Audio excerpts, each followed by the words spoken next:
I am honored to be here with you today because, let's face it, you accomplished something I never could.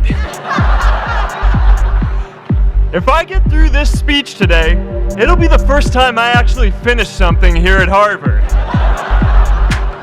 Class of 2017, congratulations! Now, I'm an unlikely speaker today, not just because I dropped out, but because we're technically in the same generation. We walked this yard less than a decade apart. We studied the same ideas and slept through the same Act 10 lectures. We may have taken different roads to get here, especially if you came all the way from the quad. But today, I want to share what I've learned about our generation and the world we're all building together. But first, these last couple of days have brought back a lot of good memories. How many of you remember exactly where you were and what you were doing when you got that email telling you got into Harvard? I was playing the video game Civilization, and I ran downstairs and got my dad, and for some reason, his first reaction was to video me opening the email. That could have been a really, really sad video. But I swear, getting into Harvard is the thing my parents are most proud of me for. My mom is nodding. You all know what I'm talking about. Look guys, it's tough to beat this. You'll see when you get out there. How many of you remember your first lecture here at Harvard? Mine was Computer Science 121 with the incredible Harry Lewis. Harry. I was running late for class, so I threw on a t-shirt. And I didn't realize until afterwards that I put it on inside out and backwards. My tag was sticking out the front. I couldn't figure out why no one in class would talk to me. Except for this one guy, KX Jin. He just went with it. We started doing our problem sets together, and now he runs a big part of Facebook.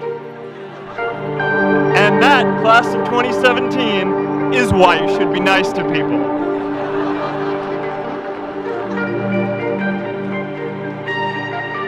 But my best memory from Harvard is meeting Priscilla.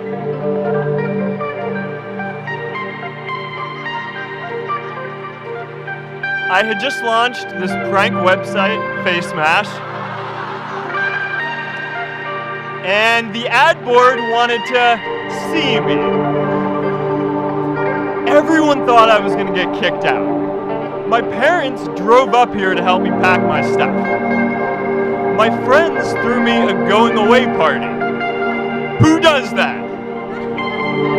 As luck would have it, Priscilla was at that party with her friends, and we met in line for the bathroom in the Foho Bell Tower, and in what must be one of the all-time most romantic lines, I turned to her and said, "I'm getting kicked out in 3 days, so we need to go on a date quickly."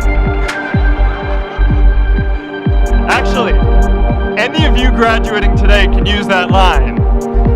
I'm getting kicked out today. We need to go on a date fast. I didn't end up getting kicked out. I did that to myself. Priscilla and I started dating, and you know, that movie made it seem like Face Mash was so important to starting Facebook. It wasn't. But without Face Mash, I never would have met Priscilla. And Priscilla is the most important person in my life. So you could still say it was the most important thing I built in my time here.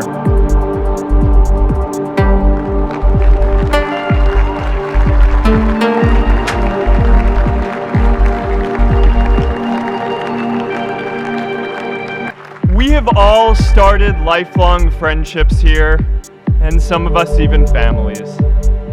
That's why I'm so grateful to this place. Thanks, Harvard. Today, I want to talk about purpose. But I'm not here to give you the standard commencement about finding your purpose. We're millennials. We try to do that instinctively. Instead, I'm here to tell you that finding your purpose isn't enough. The challenge for our generation is to create a world where everyone has a sense of purpose. One of my favorite stories is when JFK went to go visit the NASA Space Center, and he saw a janitor holding a broom, and he asked him what he was doing, and the janitor replied, "Mr. President, I'm helping put a man on the moon." Purpose is that feeling that you are a part of something bigger than yourself, that you are needed, and that you have something better ahead to work for. Purpose is what creates true happiness. And you are graduating at a time when this is especially important. When our parents graduated, that sense of purpose reliably came from your job, your church, your community. But today, technology and automation are eliminating many jobs. Membership in a lot of communities has been declining, and a lot of people are feeling disconnected and depressed and are trying to fill a void in their lives. As I've traveled around, I've sat with children in juvenile detention and opioid addicts who told me that maybe their lives would have turned out differently if they just had something to do, an after-school program or somewhere to go. I've met factory workers who know their old jobs aren't coming back and are just trying to find their path ahead. For our society to keep moving forward, we have a generational challenge to not only create new jobs, but create a renewed sense of purpose. I remember that night I launched Facebook from that little dorm in Kirkland House. I went to Noakes with my friend KX, and I remember telling him clearly that I was excited to help connect the Harvard community, but one day someone would connect the whole world. The thing is, it never even occurred to me that that someone might be us. We were just college kids. We didn't know anything about that. There were all these great big technology companies with all these resources, and I just assumed one of them would do it. But this idea was so clear to us that all people want to connect. So we just kept working on it, day after day after day. And I know that a lot of you are going to have your own stories just like this. A change in the world that seems so clear that you are sure someone else is going to do it. But they're not. You will.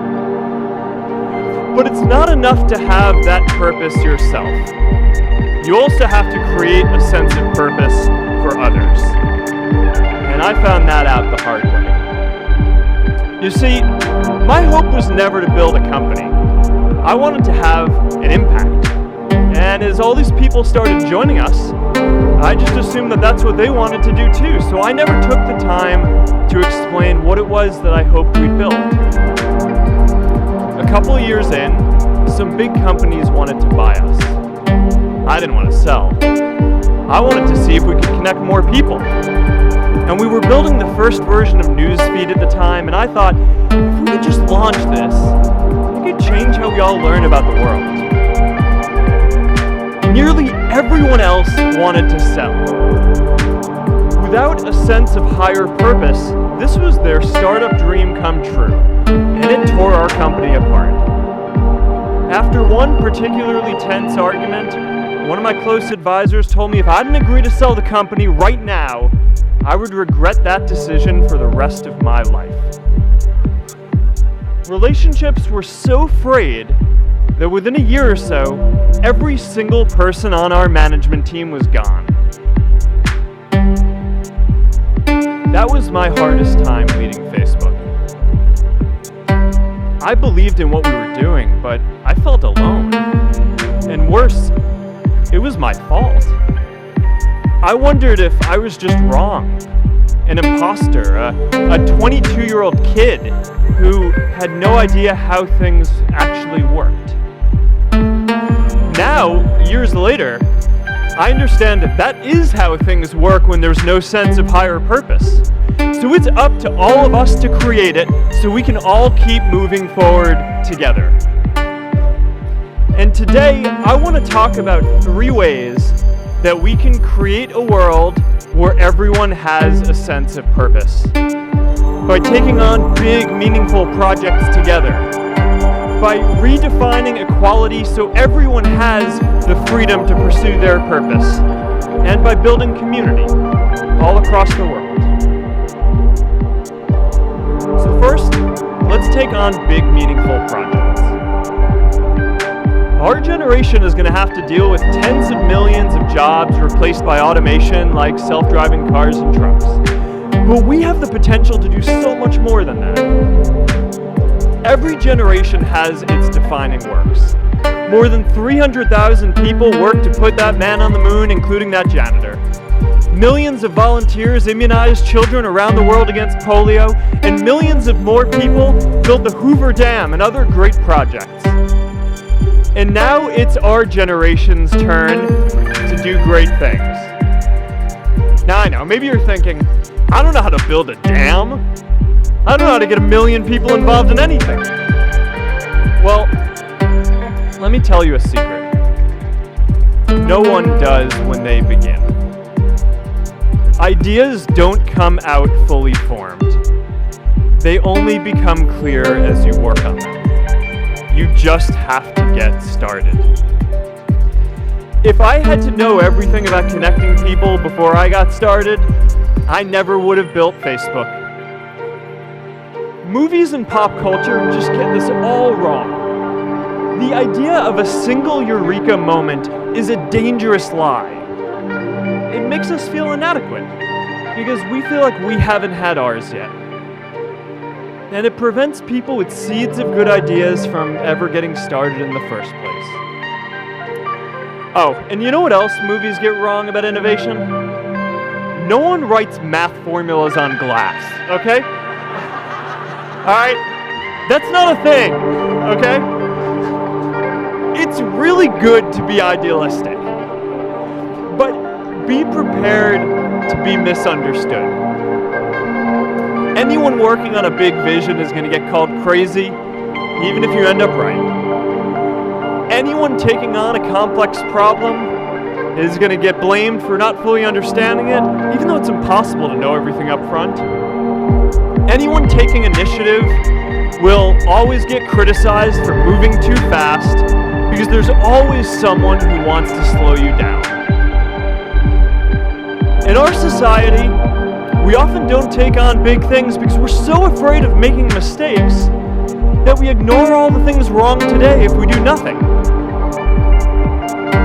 The reality is, anything we do today is going to have some issues in the future.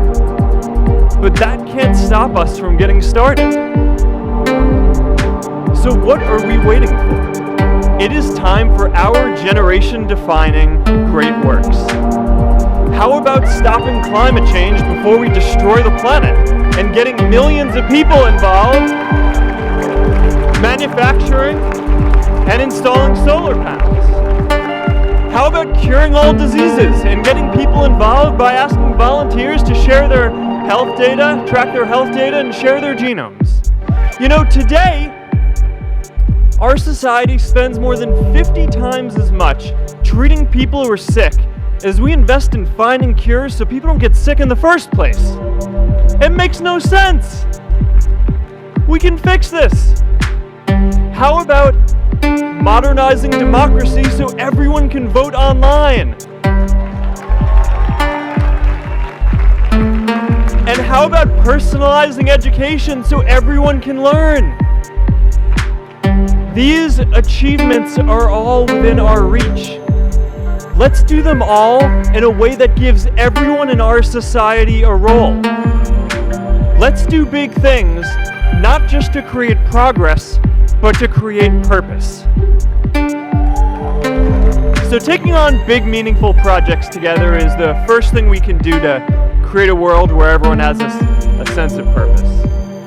The second is redefining our idea of equality so everyone has the freedom to pursue their purpose.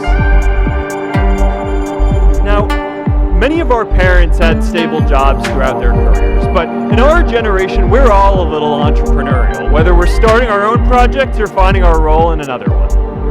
And, that's great, because our culture of entrepreneurship is how we create so much progress. An entrepreneurial culture thrives when it is easy to try lots of new ideas. Facebook wasn't the first thing I built. I also built chat systems and games, study tools and music players, and I'm not alone. J.K. Rowling got rejected 12 times before she finally wrote and published Harry Potter. Even Beyoncé had to make hundreds of songs to get Halo.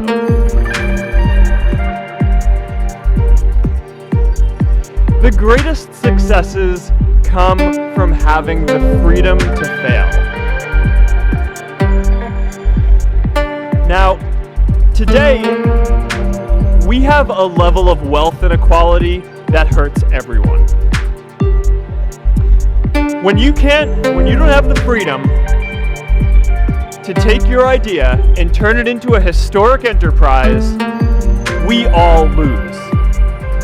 And right now, today, our society is way over-indexed on rewarding people when they're successful, and we don't do nearly enough to make sure that everyone can take lots of different shots. Now let's face it, there is something wrong with our system when I can leave here and make billions of dollars in 10 years, while millions of students can't even afford to pay off their loans, let alone start a business. Look, I know a lot of entrepreneurs, and I don't know a single person who gave up on starting a business because they were worried they might not make enough money. But I know too many people who haven't had the chance to pursue their dreams because they didn't have a cushion to fall back on if they failed. We all know you don't get successful just by having a good idea or working hard. You get successful by being lucky too. If I had to support my family growing up instead of having the time to learn how to code, if I didn't know that I was going to be fine if Facebook didn't work out, then I wouldn't be standing up here today. And if we're honest, we all know how much luck we've had to get to this point in our lives. Every generation expands its definition of equality. Previous generations fought for the vote and civil rights. They had the New Deal and Great Society. And now it's time for our generation to define a new social contract. We should have a society that measures progress not just by economic metrics like GDP, but by how many of us have a role we find meaningful. We should explore ideas like universal basic income to make sure that everyone has a cushion to try new ideas. We're all going to change jobs and roles many times, so we need affordable childcare to get to work and healthcare that's not tied to just one employer. And we're all going to make mistakes. So we need a society that's less focused on locking us up and stigmatizing us when we do. And as our technology keeps on evolving, we need a society that is more focused on providing continuous education through our lives. And yes, giving everyone the freedom to pursue purpose isn't going to be free. People like me should pay for it. And a lot of you are going to do really well, and you should too. That is why Priscilla and I started the Chan Zukerberg Initiative and committed our wealth to promoting equal opportunity.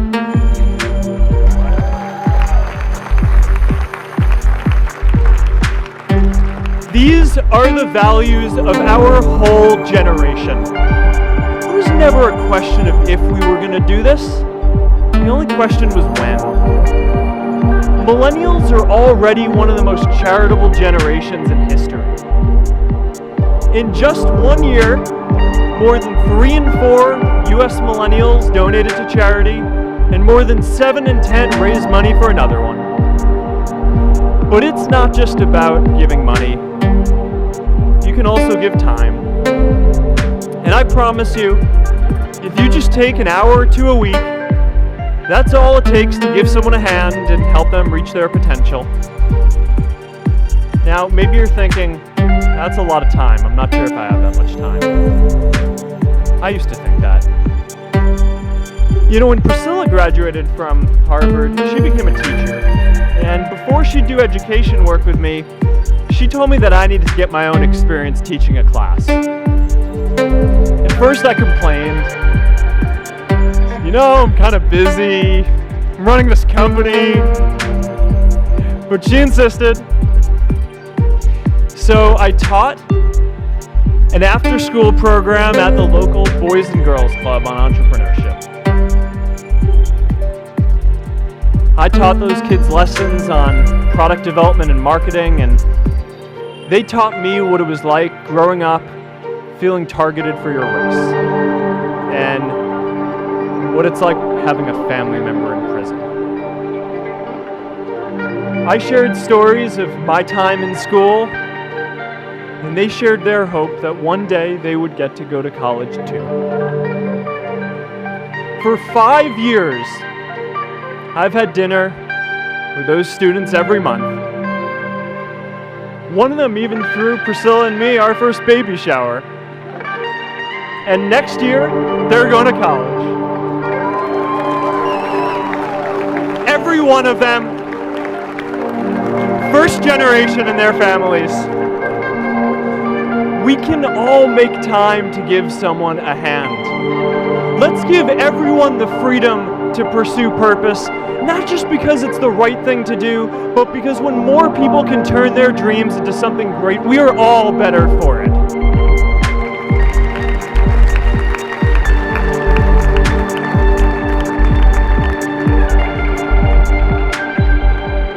Purpose doesn't only come from work. The third way we can create a sense of purpose for everyone is by building community. And in our generation, when we say purpose for everyone, we mean everyone in the world. Now, quick show of hands. How many of you here are from another country? All right, now keep your hands up. How many of you are friends with one of these folks? Now we're talking. See, we have grown up connected. In a recent survey of millennials around the world, asking what most defines our identity, the most popular answer wasn't nationality, ethnicity, or religion. It was citizen of the world. That's a big deal. Every generation expands the circle of people we consider one of us. And in our generation, that now includes the whole world. We understand that the great arc of human history bends towards people coming together in ever greater numbers, from tribes to cities to nations, to achieve things that we could not on our own. We get that our greatest opportunities are now global. We can be the generation that ends poverty, that ends disease. And we get that our greatest challenges need global responses too. No country can fight climate change alone or prevent pandemics. Progress now requires coming together, not just as cities or nations, but also as a global community. But we live in an unstable time. There are people left behind by globalization across the whole world. And it's tough to care about people in other places when we don't first feel good about our lives here at home. There's pressure to turn inwards. This is the struggle of our time. the forces of freedom, openness, and global community against the forces of authoritarianism, isolationism, and nationalism. Forces for the flow of knowledge, trade, and immigration against those who would slow them down. This is not a battle of nations. It is a battle of ideas.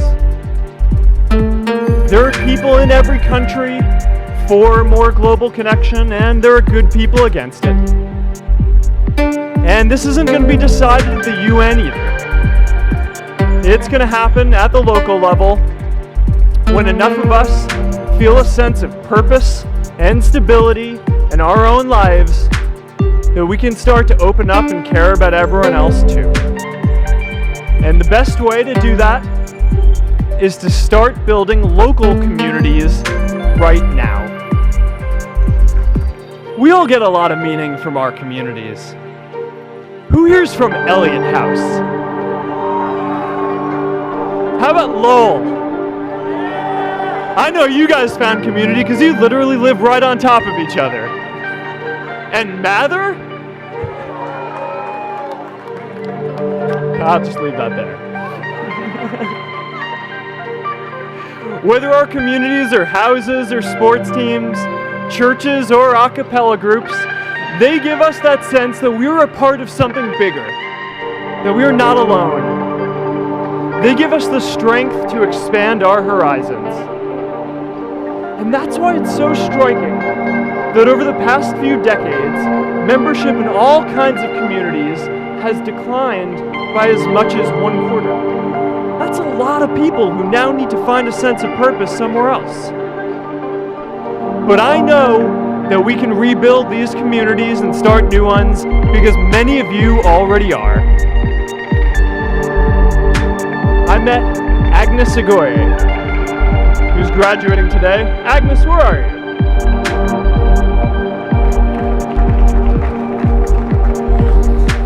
Agnes spent her childhood navigating conflict zones with human trafficking in Uganda. And now she's trained thousands of law enforcement officials to keep communities safe. I met Kayla Oakley and Neha Jain, graduating today too. Stand up, guys. Kayla and Neha started a nonprofit that connects people suffering from chronic illnesses with people in their communities who are willing to help out.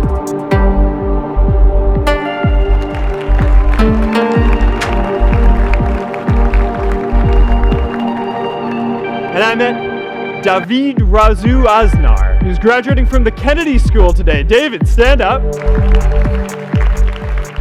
David is a former city councilor who fought to make Mexico City the first Latin American city to pass marriage equality, even before San Francisco.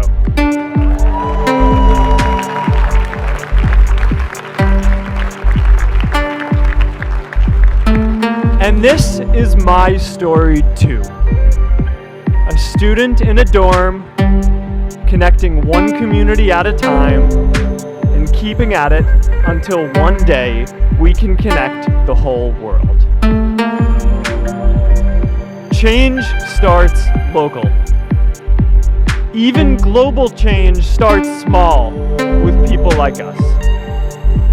In our generation, the struggle of whether we connect more, whether we achieve our greatest opportunities, comes down to this: your ability to build communities and create a world where every single person has a sense of purpose. Class of 2017, you are graduating into a world that needs purpose. And it's up to you to create it. Now, maybe you're asking yourself, can I really do this? Well, remember when I told you about that class I taught at the Boys and Girls Club?